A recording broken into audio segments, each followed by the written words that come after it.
Greetings, my wicked darlings. They say never dive alone, a golden rule. But what happens when loneliness itself drives you into the depths? What horrors might surface when grief mixes with the cold, silent pressure of the sea? Let's join Greg as he seeks solace beneath the waves, only to find something else entirely. Something familiar, yet terrifyingly wrong. This is Dead Water.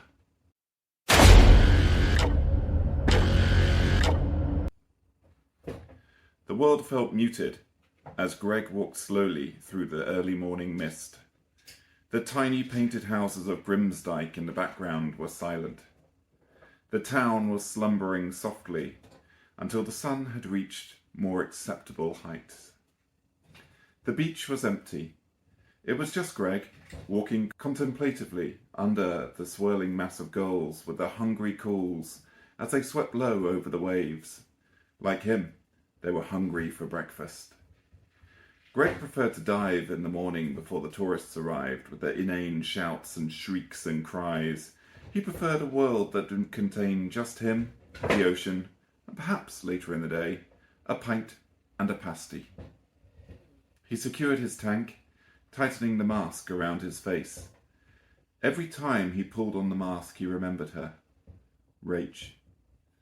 The one person he'd been happy to share the world with. She'd introduced him to diving. Before Rach, he'd been a homebody, content with walking through the local woods. She had a sense of adventure that had led them to Scapa Flow, the Farne Islands, Lundy Island, Skoma Marine Reserve, and the Plymouth Sound. They'd explored old World War II wrecks, colourful reefs, and underwater rock formations. She'd always joked that she'd never die in her bed. She would either be battling a shark or relaxing with a drink in her hand.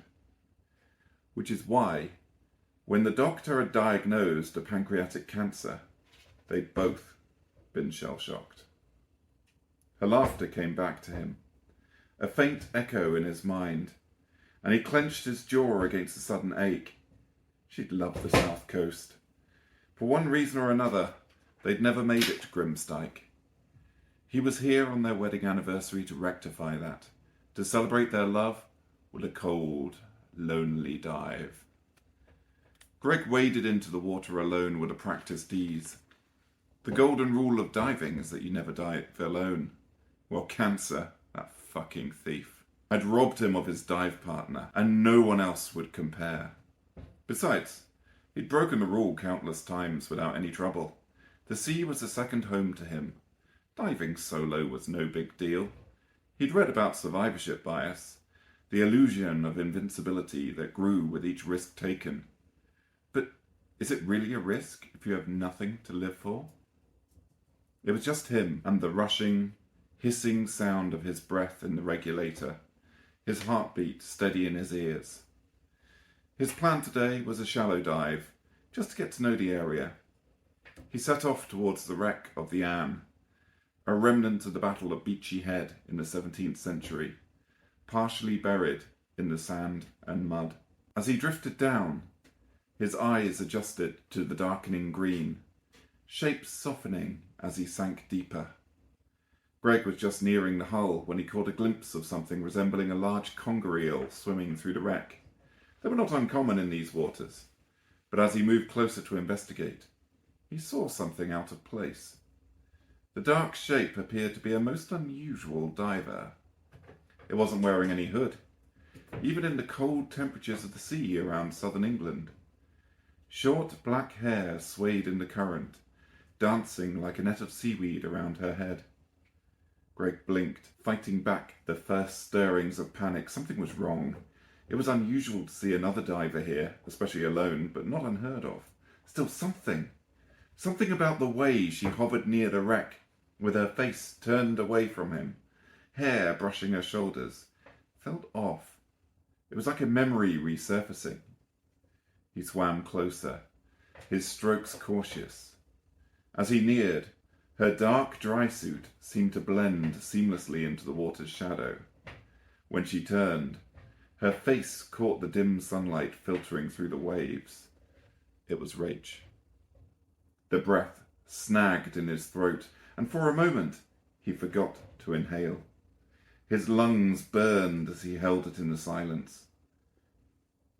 She looked just as she had before the sickness had ravaged her, before the shadows had sunk into her cheeks, turning her skin sallow and her eyes hollow.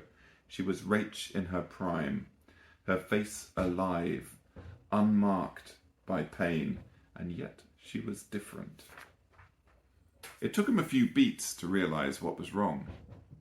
She wasn't producing any bubbles. There was no recognition in her face.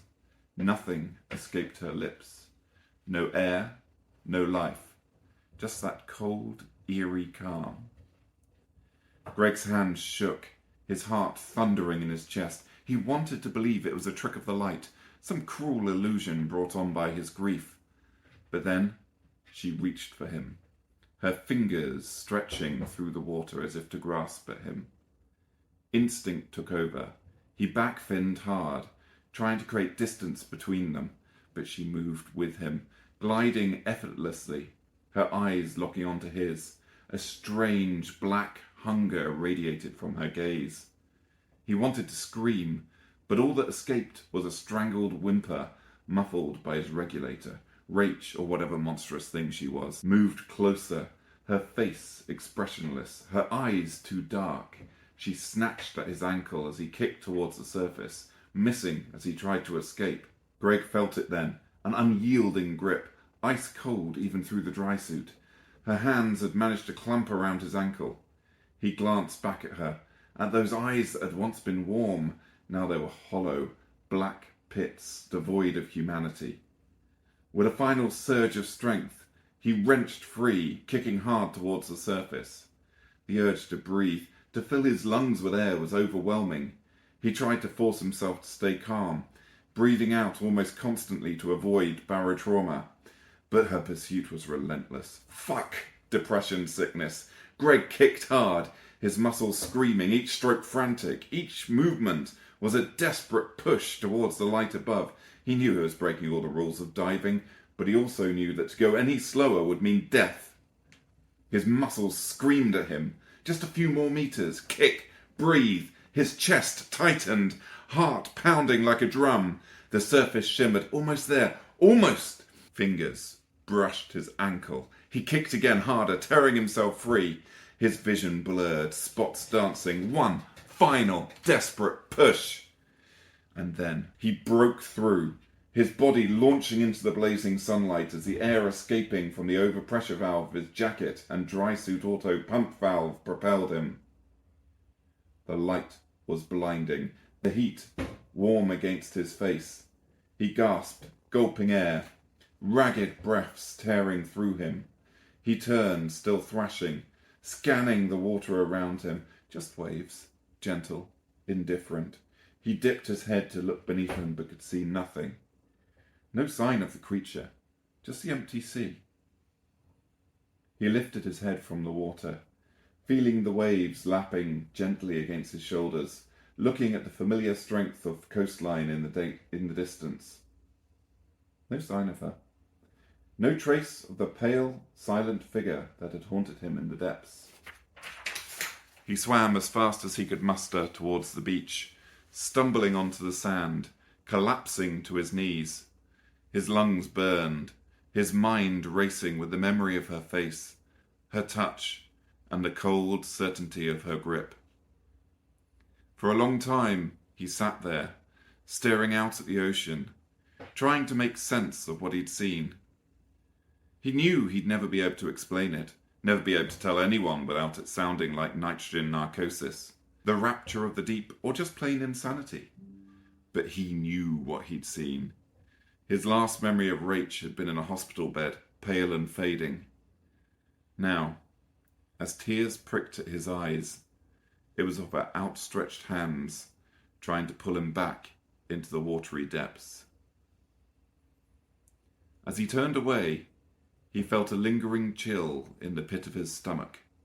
He could still feel her there, just beyond the waves, waiting. Well, my darlings, nitrogen narcosis? A grief-stricken hallucination? Or did something truly ancient and hungry wear Rachel's face beneath the waves? Greg may never know, but the icy touch on his ankle is a memory that won't easily fade. The ocean is deep and full of terrors.